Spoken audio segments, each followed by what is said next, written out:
Hello. So, in most academic settings, most students are almost like familiar with only one type of speech, or one form of speech. That's the prepared speech. That's the form of speech we use when we're in professional settings, in workplaces, and professional meetings. But have you wondered what form of speech people use when they're discussing casually with friends, or when you've been in discussion and then you're asked suddenly to share something short, something brief? What form of speech do you use then? That's when we bring in something called the impromptu speech. This is the form of speech that's most of the times given when you've been given little or no time for preparation at all. Mostly when you're in class and teacher asks you to say something, or you're in a group discussion and they ask you to say something brief. This is the form of speech you do. Now, how it differs from a prepared speech is that in prepared speech, you give it ample time to prepare, as you can tell from the name itself. You can research, you can organize, you can structure your speech. But in impromptu, you don't have all that time. Your name is called upon, say something, and then you're supposed to start. Now, just because an impromptu speech is spontaneous or it's in that moment, doesn't mean you can say it anyhow. No. It has to have some attributes for it to be effective. It has to be clear, focused, relevant, and the speaker has to be confident. Now, for it actually to continue being effective, it has to have a structure. Just like a prepared speech, there is a body, there's an introduction, there is the body, there is the conclusion. It's the same goes with an impromptu speech.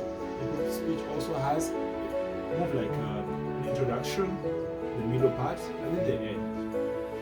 So if it has to have a structure, if it has to have all these things that make it credible, just like a prepared speech, what's the best structure, or what's the best method you can use? That's when the prep method comes in.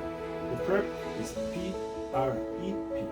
The prep is for point, the R is for reason, the E is for example, and the P is to focus you back on the point. For example, if let's say is really public speaking very useful in an academic setting, using the prep, the first P would be yes, it is useful. Then the second R would be it's useful because in, let's say, public speaking helps you in project management for coordination and collaboration. Then the example is, let's say, imagine you are in a team and you could not collaborate. There is no way that team can be effective. And then the P, the last P, brings you back to the point. Hence, therefore, public speaking is useful because of this. That's how we use the prep method. Yes, it's now we've suddenly seen that the impromptu speech has a structure, has all these characteristics it's supposed to have. Now all the while it's now complex. But that means that most of the times when you're delivering it, you're gonna face some challenges like nervousness, your mind going blank, or rambling about even points that aren't even connected, right? But then what can you do to prevent all those things? The first thing you can do is you can take a pause.